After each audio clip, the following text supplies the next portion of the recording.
Jhang rescue 1122 ने मुमकिन flood के खतरे के पेश नज़र मुतासरा इलाकों में 13 रेस्क्यू फ्लड एमरजेंसी पोस्टें कायम कर दी। जिला झंग दो दरियाओं के दरमियान वाक़या है, इस वजह से हर साल सैलाब का खतरा पेश रहता है। इस साल भी मानसून के सीजन के बाद सैलाब का खतरा है। इस हवाले से रेस्क्यू 1122 ने सैलाब से मुतासिर होने वाले इलाकों में रेस्क्यू फ्लड एमरजेंसी पोस्टें कायम कर दी हैं। इस हवाले से district emergency officer Ali Hasnain ने अपने बयान में बताया कि रेस्क्यू एहलकार मुहर्रम ड्यूटी के साथ साथ फ्लड के लिए भी अलर्ट है और रेस्क्यू 1122 ने अपनी तमाम तैयारियां पहले से ही मुकम्मल कर ली थी। इस हवाले से 13 मुख्तलिफ मुतासरा चन्योट रोड पर बस्ती जोगीरा, सुल्तानपुर बलोशहाबल, पुराना चंडपुल, परदादवाना, पक्केवाला, पीरकोट, सदाना, बेला जबाना, कोट ईसा, शाह मसन, मंडे सैयद, कोट मलदेव, मंसूर सयाल, हेड तरेमो और अहमदपुर सयाल शामिल हैं। इसके अलावा अगर कहीं ज़रूरत पड़ी तो मजीद पोस्टें भी कायम की जा सकती हैं। रेस्क्यू के एहलकार मुकम्मल फ्लड आलात के साथ कश्तियों और बोट इंजन के साथ मौजूद हैं और किसी भी फ्लड एमरजेंसी पर मुतासरा अफराद को महफूज मुकाम पर पहुँचाएंगे और रेस्क्यू स्टेशन पर भी रेस्क्यू स्टाफ को हाई अलर्ट रखा गया है। रिपोर्ट सज्जाद हुसैन शाह हाशमी से। इस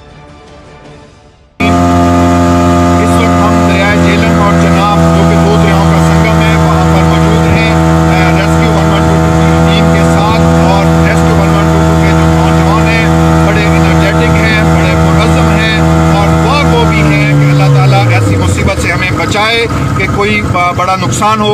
खुदा न खास्ता अगर कोई फ्लड आता है तो इनकी टीमें हमा वक्त तैयार हैं और मैं समझता हूँ कि ये मेरी कॉन्स्टिट्यूंसी है, मेरा भी फ़र्ज़ बनता है इन नौजवानों को मज़ीद जो है दुआ गो भी हूँ कि अल्लाह ताला इनको मज़ीद इस्तकामत दे इस इलाके की खिदमत के लिए।